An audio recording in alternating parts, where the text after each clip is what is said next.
donne des fausses informations. C'est moi qui dis la vérité. De ces fausses nouvelles. You are fake news. Info, décryptage, fact-checking, bienvenue dans Info Fox R1. Voici l'émission du mois de mai 2021. Au sommaire de ce nouveau numéro, on commencera par un tour de l'actualité ces derniers jours dans le rétro de l'actu. Steven Com tendra le coup à 3 fake news et en fin d'émission, comme chaque fin, on aura le scan, la rubrique qui vous fera découvrir une image qui a été détournée pour véhiculer une fausse information. Tout de suite, on découvre tout ce qui s'est passé la semaine dans l'actualité. C'est parti pour le rétro de l'actu. La sortie de crise se prépare en France sous forme d'un double calendrier, celui de la vaccination et du déconfinement. D'abord, la vaccination. Elle s'ouvre à de plus en plus de monde. Concernant le plan de déconfinement, l'exécutif donne une date à tous les lieux qui ont subi la fermeture à cause de la pandémie. Ils n'attendent qu'une date, le 19 mai. Alors que de nombreux pays retrouvent une liberté partielle à l'image du Royaume-Uni, il faut rester vigilant. Les variants et la situation de certains pays dans le monde laissent penser qu'on n'en a pas encore fini. L'Inde est touchée de plein fouet par une troisième vague qu'elle a sous-estimée. N'oublions pas que la Covid tue encore. Le vendredi 23 avril à Rambouillet, Stéphanie, 49 ans, était fonctionnaire de police, mère de 2 filles lorsqu'elle a été tuée au couteau. L'assaillant est un Tunisien de 36 ans et inconnu des services de police. Il a été abattu. Un hommage lui a été rendu à l'échelle nationale vendredi dernier, où elle a reçu la Légion d'honneur à titre posthume. La droite et l'extrême droite se sont emparés de la question de la sécurité. Selon un sondage IFOP, 86% des électeurs affirment que le poids de l'insécurité sera important lors du scrutin de l'année prochaine. Ce mois-ci aura été marqué par le décès d'un membre de la famille royale britannique. Le prince Philippe, duc d'Édimbourg, s'est éteint le 9 avril à l'âge de 99 ans. 8 jours plus tard, le pays lui a rendu hommage dans des obsèques sobres et émouvantes. Ils se sont déroulés en petit comité, comme il l'avait souhaité, le tout en respectant les gestes barrières. Son corps repose désormais dans le caveau de la chapelle Saint-Georges à Windsor. La reine Elisabeth II, désormais veuve, a fêté ses 95 ans ce 21 avril et entend servir le pays jusque son dernier souffle. Retour en France avec un coup de gel dans la nuit du 7 au 8 avril qui a fait particulièrement de ravages dans les vergers. C'est un épisode tardif historique qui a frappé une majeure partie de l'Europe. Nombre de producteurs de raisins, d'amandes, de cerises ou d'abricots ont tenté d'y faire face, mais les différentes techniques n'ont pas réussi à éviter les dégâts. Ce pourrait être une conséquence du réchauffement climatique. Les pertes pour les arboriculteurs sont abyssales et le Premier ministre Jean Castex a annoncé une aide exceptionnelle de 1 milliard d'euros. Tout de suite, c'est l'heure d'Info ou Infox avec Steven Com. Bonjour Steven.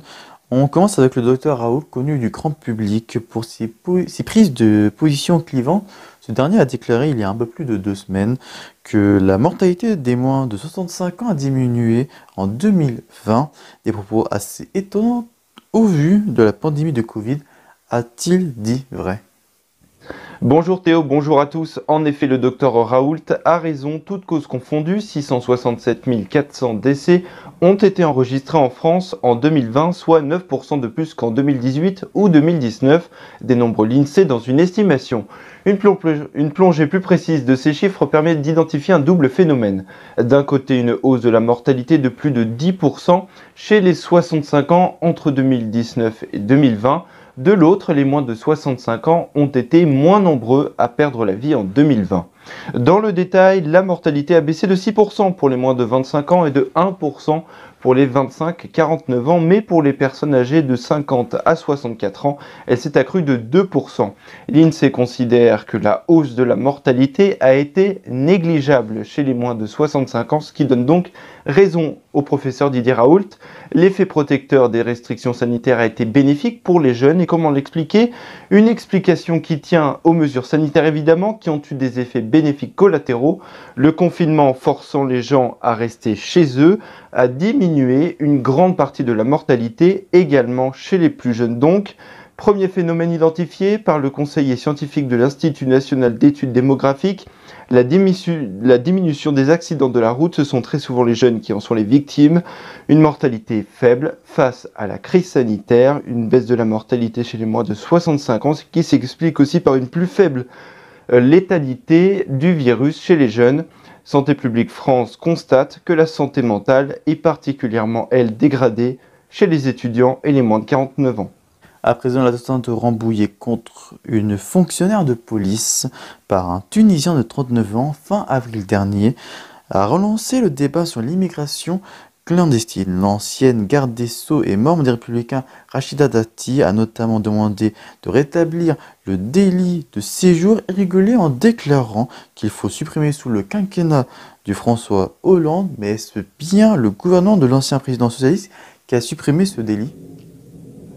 En effet Théo, l'attentat de Rambouillet perpétré par un Tunisien de 36 ans entré clandestinement en France en 2009 puis régularisé a relancé un vif débat sur l'immigration clandestine et remis au goût du jour une infraction qui a disparu du droit français depuis 2012, qui punissait d'une peine maximale d'1 an de prison le fait de pénétrer en France sous titre de séjour valable. Joignant sa voix à celle d'autres responsables, Rachida Dati, ancienne garde des Sceaux et actuelle maire du 7e arrondissement de la capitale, a appelé ce jeudi 29 avril sur France Info à rétablir ce délit dans le cadre d'une refonte de la politique d'immigration nécessaire, selon elle, pour contrer les dérives séparatistes. Je cite: « Il y a un lien entre cette dérive terroriste et une certaine partie de l'immigration, notamment la plus récente, affirme-t-elle. Nier cette réalité, c'est faire le jeu d'une grande majorité de la gauche et d'une grande partie de ce gouvernement, dit-elle. C'est bien sous la présidence de François Hollande que le gouvernement a introduit ce projet de loi qui a abouti à supprimer ce délit qui existait dans le droit français depuis 1938. Après avoir été adoptée au Parlement, la loi relative à la retenue pour vérification du droit au séjour et modifiant le délit d'aide au séjour irrégulier a été lui promulguée le 31 décembre 2012 donc, mais il est inexact de soutenir que cette abrogation n'était en rien liée au droit ou à la justice européenne, au contraire directement liée à la directive Retour adoptée en 2008 par la Commission européenne et d'une décision de 2011 de la Cour de justice de l'Union européenne. Merci beaucoup Steven. Dans votre info Infox, c'est le scan, la rubrique qui vous fera découvrir une image qui a été détournée pour véhiculer une fausse info. Et aujourd'hui, on va se plonger sur une image un peu insolite qu'il ne fallait pas le prendre au pied de la lettre. En effet, une image venant d'une publication sur Facebook qui a été partagée plusieurs milliers de fois en France et en Belgique montre qu'un pub néerlandais a vendu ses chaises de terrasse à des clients pour empêcher des policiers de les verbaliser. Alors, il faut déjà comprendre que la photo a été publiée dans un article du média néerlandais de Volkskrant, paru le lundi 1er juin 2020, et qu'à cette date, les restaurants, cafés et terrasses de café étaient encore ouverts avec une capacité d'accueil limitée à 30 personnes et surtout avec une distance réglementaire d'1,5 m. Une intervention d'officier assermenté était sur le passage dans le centre-ville de Haarlem aux Pays-Bas, indiquant savoir que les clients ne respectaient pas la distance réglementaire, donc rien à voir avec une publicité. Voilà pour ce numéro d'Info Infox R1. Merci de l'avoir suivi. L'info continue sur les différents réseaux sociaux d'R1. Prochain rendez-vous s'affiche tout de suite sur votre écran. Quant à moi, je vous retrouve, je l'espère, le mois prochain pour un nouveau numéro d'Info Infox. D'ici là, passez une très bonne journée sur R1. D'ici là, portez-vous bien. Ciao.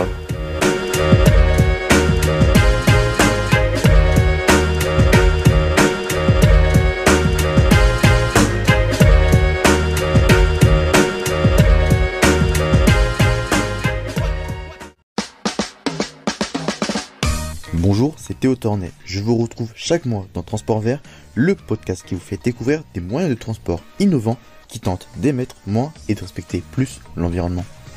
Retrouvez un nouveau numéro de Transport Vert en avant-première un dimanche par mois à 18h sur transport-vert.lepodcast.fr ou sur vos plateformes d'écoute habituelles, puis en rediffusion sur la chaîne YouTube d'InfoTC France.